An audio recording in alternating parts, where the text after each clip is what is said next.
Hello students, this is computer class 10th हलवा से विद्या विहार। आज हम अपना अगला टॉपिक कवर करेंगे जिसमें हम पढ़ेंगे forms, queries and reports. Report, form और क्यूरी ये क्या होते हैं? डेटाबेस में ये बहुत इंपॉर्टेंट टर्म है, बार बार यूज़ होती हैं। और क्यूरी एक ऐसी टर्म है जो बहुत बार यूज़ होती है। प्रैक्टिकली भी आप बहुत सारी क्यूरीज रन करते हैं। क्योंकि ये रिवीजन है तो you must be aware about query. हमने एसक्यूएल पढ़ा है, स्ट्रक्चर्ड क्यूरी लैंग्वेज। तो क्यूरी वो भी एक क्यूरी जनरेट करने की लैंग्वेज है where you can generate multiple types of queries. ठीक है, बहुत सारी variety of queries you can generate there with the help of SQL.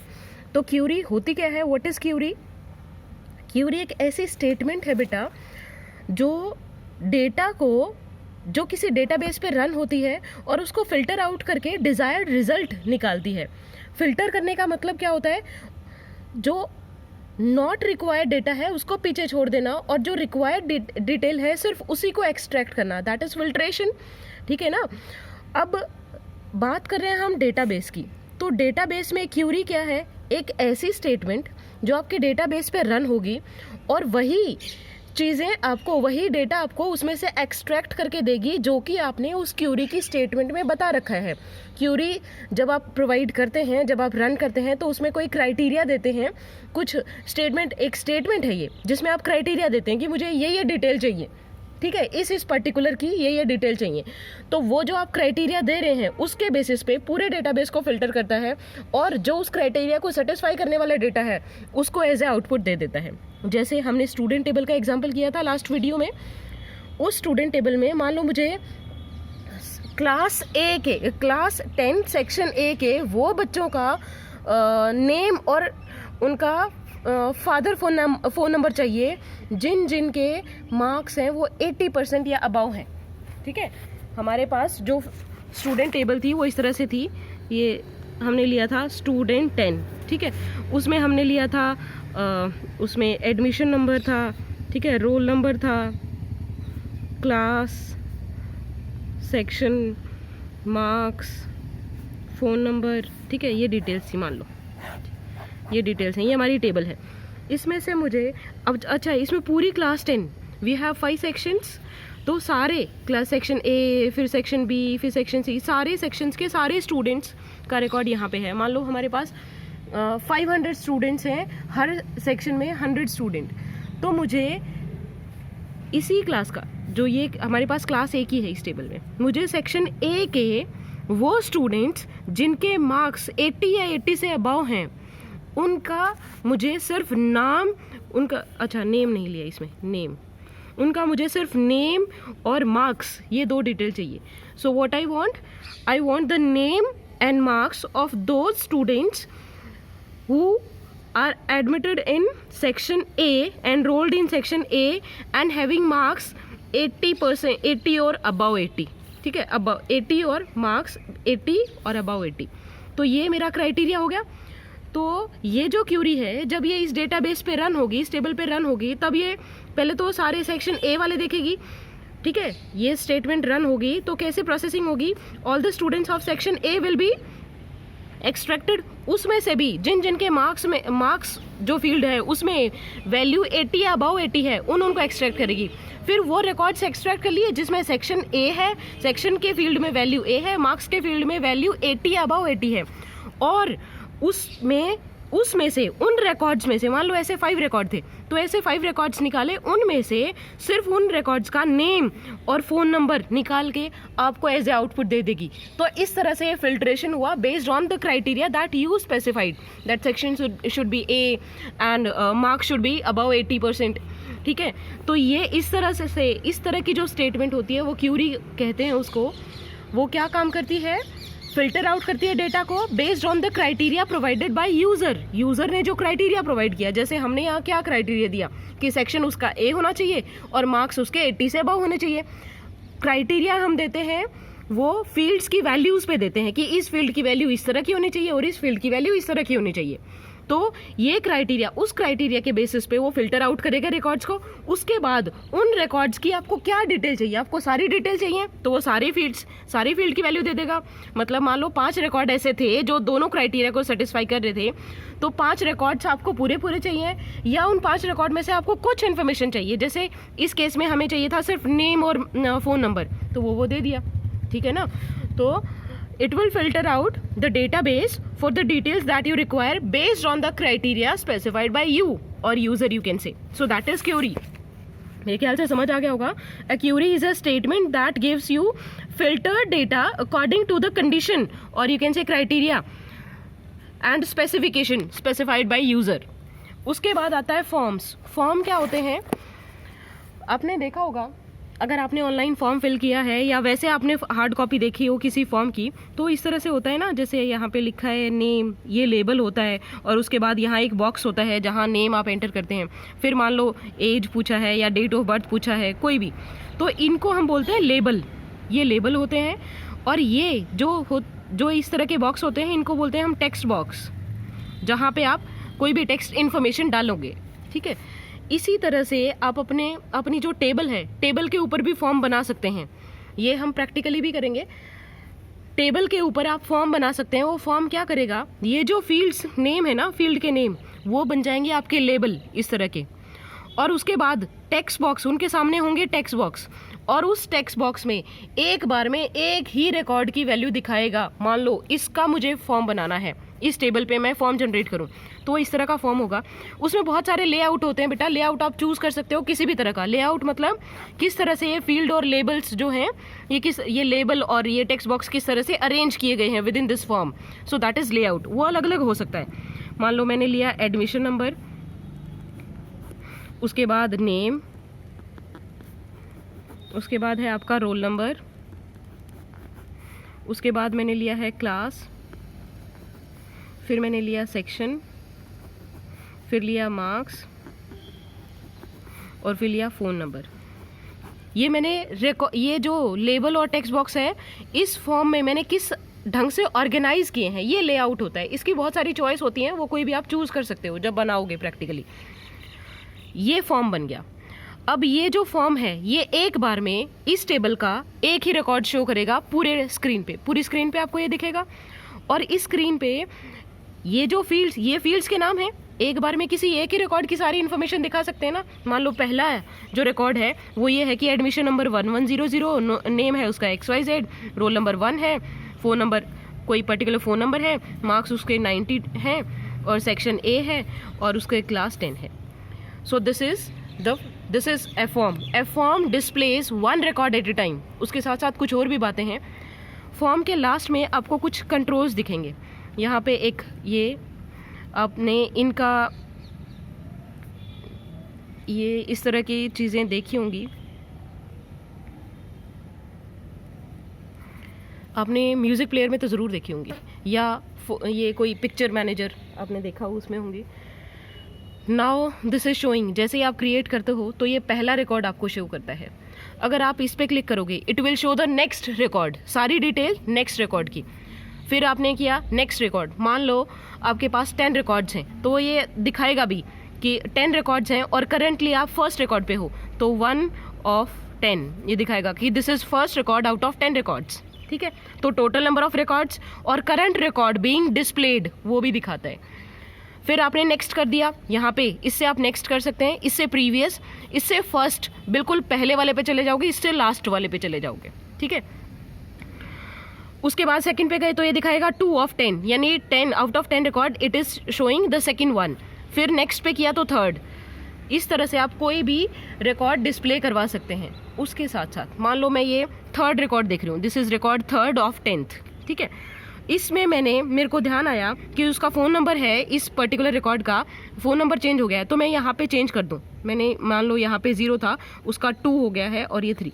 इस तरह से कोई भी चेंज था वो मैंने चेंज यहाँ पे अप्लाई कर दिया। उसके बाद जैसे मैंने नेक्स्ट किया या कोई और नेक्स्ट या प्रीवियस, मतलब इस रिकॉर्ड से मैं आगे चली गई। ठीक है, चाहे नेक्स्ट किया या प्रीवियस किया या लास्ट किया या फर्स्ट किया, इस रिकॉर्ड से चले गए, तो ये जो चेंज आपने यहाँ अप्लाई किया था वो चेंज तुरंत इस जिस टेबल के ऊपर ये बना हुआ है उस टेबल में भी इम्प्लीमेंट हो जाएगा। यानी जैसे ही आप ये चेंज करोगे तो वो चेंज यहाँ भी इम्प्लीमेंट हो जाएगा। So you can change records by using forms as well. और क्या है, मान लो ये आपका रिकॉर्ड है, अच्छा यहाँ पे एक क्रॉस का निशान भी होता है, हो सकता है ये इधर उधर हो कहीं। अगर आप कोई पर्टिकुलर रिकॉर्ड देख रहे हैं, एक टाइम पे एक ही रिकॉर्ड शो कर रहा है, अगर आप उसमें क्रॉस का बटन, ये डिलीट का बटन होता है, ये प्रेस कर दें, that record will be deleted from here and from the table as well. So you can delete a record from using a form. एक फॉर्म के थ्रू आप रिकॉर्ड्स डिलीट भी कर सकते हैं। अब चलो नेक्स्ट मान लो नेक्स्ट या इस पे जाके हम सीधा लास्ट में पहुंच गए। It is showing 10 of 10, so it is showing the last record. अब क्या, मान लो ये आपका लास्ट रिकॉर्ड है, उसके बाद जब आप नेक्स्ट करोगे तो इट विल शो ब्लैंक, मतलब यहाँ एडमिशन नंबर होगा, यहाँ कोई वैल्यू नहीं होगी, बिकॉज यू हैव 10 रिकॉर्ड्स ना। How it will show the 11th one, तो 11th तो नहीं दिखाएगा ना, क्योंकि आपकी टेबल में 10 रिकॉर्ड्स हैं, टेबल में जितने रिकॉर्ड होंगे उतना ही दिखाएगा। यहाँ से आपने कोई रिकॉर्ड है, कोई पर्टिकुलर रिकॉर्ड ये डिस्प्ले कर रहा है, उसमें क्रॉस का बटन या डिलीट का बटन प्रेस कर दिया, that record will be deleted from form and from the table as well. अगर आपने यहाँ पे कोई चेंज किया, that change will be carried out in the table as well. यहाँ आप लास्ट रिकॉर्ड देख रहे हैं, उसके बाद जब आप नेक्स्ट करेंगे तो ये सारे लेबल तो दिखाएगा, लेकिन उनमें वैल्यू कुछ नहीं होगी, क्योंकि आपके पास 11th रिकॉर्ड नहीं है। तब आप यहाँ पे कुछ वैल्यूज एंटर कर सकते हैं, जो भी वैल्यू, मान लो आपने ये किया 1, ये मान लो मैं 11th रिकॉर्ड की बात कर रही हूँ, मैंने 1111 और यहाँ XYA रोल नंबर है 11 और क्लास 10 सेक्शन A मार्क्स 92, इस तरह से ये वैल्यूज़ और ये फ़ोन नंबर कुछ पर्टिकुलर ये डाल दिया। उसके बाद जैसे ही मैं नेक्स्ट करूँगी तो ये 11th रिकॉर्ड है, ये टेबल में भी इंसर्ट हो जाएगा। यानी आप फॉर्म के थ्रू क्या क्या कर सकते हैं, एक रिकॉर्ड को पूरी स्क्रीन पे एक बार में देख सकते हैं। यहाँ से आप फॉर्म से ही रिकॉर्ड में चेंज कर सकते हैं, टेबल के अंदर के रिकॉर्ड्स चेंज कर सकते हैं, जैसे यहाँ पे वैल्यू चेंज की तो वो वहाँ पे भी हो जाएगी। एग्जिस्टिंग रिकॉर्ड को डिलीट कर सकते हैं या नया रिकॉर्ड इंसर्ट भी कर सकते हैं। So a form displays one record at a time. You can insert new records using form. You can delete an existing record from the table using form. You can change the values in existing records in the table using form. ठीक है, तो form क्या है? A form is an interface. Interface क्यों बता रहा है बेटा ये? Why it is an interface? It is showing one record at a time at a different interface. एक अलग interface पे दिखा रहा है, अलग layout पे दिखा रहा है. So this is an interface in user specified layout. User specified layout है, this is the layout chosen by me. You can choose another layout जिसमें सारे fields इस तरह से हों, सारे एक रो में हो, एक कॉलम में हो, या सारे ऐसे रो में हो, या तीन फील्ड ऐसे, फिर 3 फील्ड ऐसे, इस तरह से. You can choose any field, any layout. A form is an interface in user specified layout that lets user view, enter, change data directly in the table. So you can enter the data, you can delete the data, you can change the data and you can view the data using form. ठीक है, किसी भी table का data पे आप ये operation, इसने delete नहीं लिखा, डिलीट भी कर सकते हैं यूजिंग फॉर्म. इस तरह से ये दिखाएगा. मान लो जितने भी नंबर ऑफ फील्ड्स हैं वो लेआउट डिपेंड्स कि आप कौन सा चूज़ करते हो, उसके हिसाब से आपको दिखा देगा. फिर आता है रिपोर्ट. रिपोर्ट क्या होता है बेटा? आपने डेटाबेस बना लिया, आपने टेबल बना ली, उस टेबल को अगर किसी प्रिंटेड फॉर्म में आपको रिप्रेजेंट करना है तो आप रिपोर्ट के साथ जाते हैं, मतलब रिपोर्ट जनरेट करेंगे. रिपोर्ट क्या है? आपका जो डेटा है उसको प्रिंटेबल डॉक्यूमेंट की फॉर्म में दिखाता है. Report is an effective way to present the data in printed format. Printed format में दिखाने के लिए एक इफेक्टिव वे होता है. ठीक है, डेटा आपका वही है जो आपकी टेबल में है, एक प्रॉपर तरीके से वो प्रिंटेड फॉर्म में, डॉक्यूमेंटेशन की फॉर्म में आपको दिखा देगा. It is a format presentable printed document that formal printable printed document that lists the data in formatted manner. Formatted manner में आपको डेटा वो शो करता है.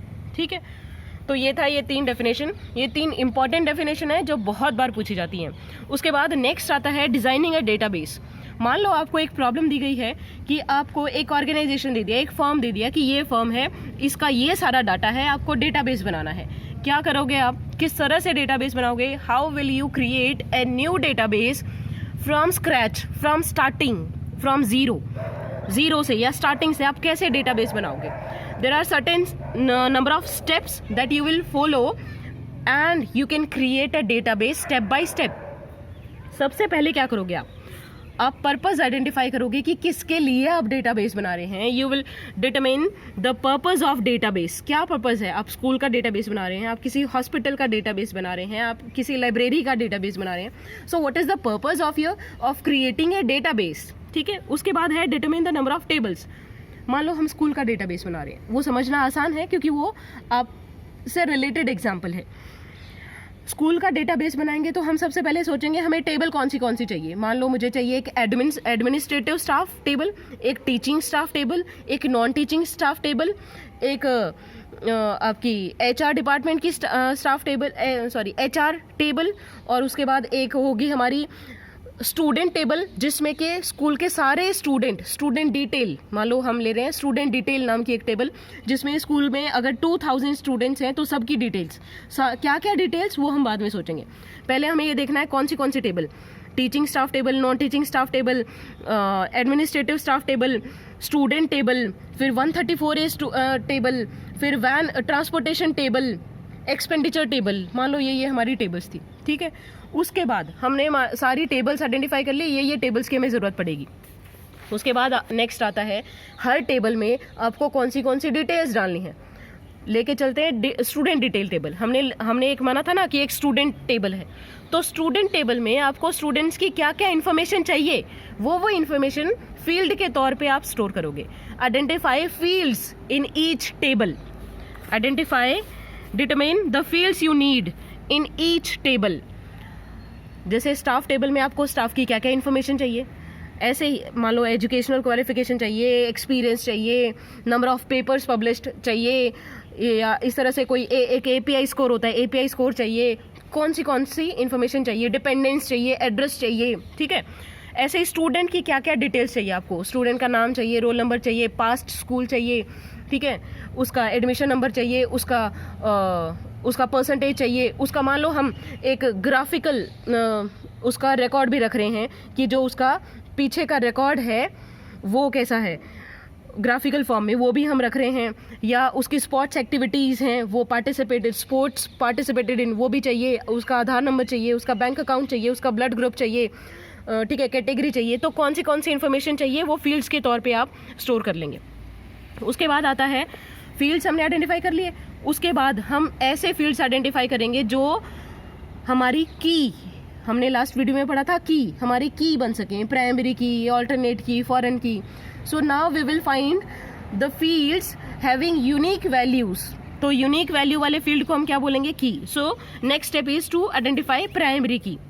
उसके बाद आता है बहुत सारी टेबल्स बन गई हमारी, सब में हमने फील्ड्स बना लिए हैं, हर एक टेबल की प्राइमरी की भी बना ली. उसके बाद जो अलग अलग टेबल्स हैं उनमें रिलेशन फाइंड आउट करेंगे. जैसे फॉरेन की में किया था हमने, दो टेबल्स किस तरह से रिलेटेड हैं. So we will try to find out the relationships between different tables. Next step है, हमने अभी तक सारा डेटाबेस लगभग डिज़ाइन कर लिया. उसके बाद भी क्या रहता है, जब हम स्क्रैच से डेटाबेस डिज़ाइन करते हैं तो कुछ फ्लॉज, कुछ उसमें कमियां रह जाती हैं. वो उसके बाद रिफाइनिंग मोड आता है आपका, refining step. In that step you can refine the design. मान लो कोई एक्स्ट्रा फील्ड ऐड हो गया जिसकी लगता है आपको ज़रूरत नहीं है. मान लो स्टूडेंट बैंक अकाउंट है, हमें उसकी ज़रूरत नहीं पड़ेगी, डिलीट दैट.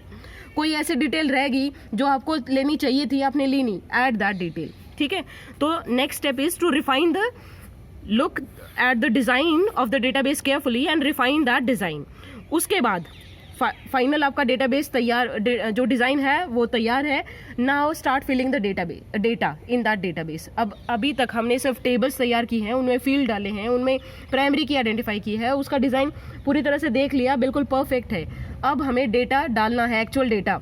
स्टूडेंट टेबल बनाई ना, तो उसमें सारे स्टूडेंट्स का डेटा. स्टाफ टेबल बनाई, उसमें सारे स्टाफ का डेटा. तो इस तरह से now next step is to fill the entire data in the database, and finally after this step your database is ready. So this is how this chapter is completed. Read this chapter carefully. Only 2 sessions of this unit will be covered in theoretical portion. Rest of the chapters will be covered practically. ठीक है, तो वो practical होगा। उसके बाद हम next session करेंगे SQL query, उसमें बहुत ध्यान से करना है, वो बहुत स्कोरिंग चैप्टर है, बहुत स्कोरिंग पोर्शन है इस चैप्टर का। ठीक है बेटा, तो इसको ध्यान से पढ़ना, कोई प्रॉब्लम हो तो कॉन्टैक्ट मी। Thank you.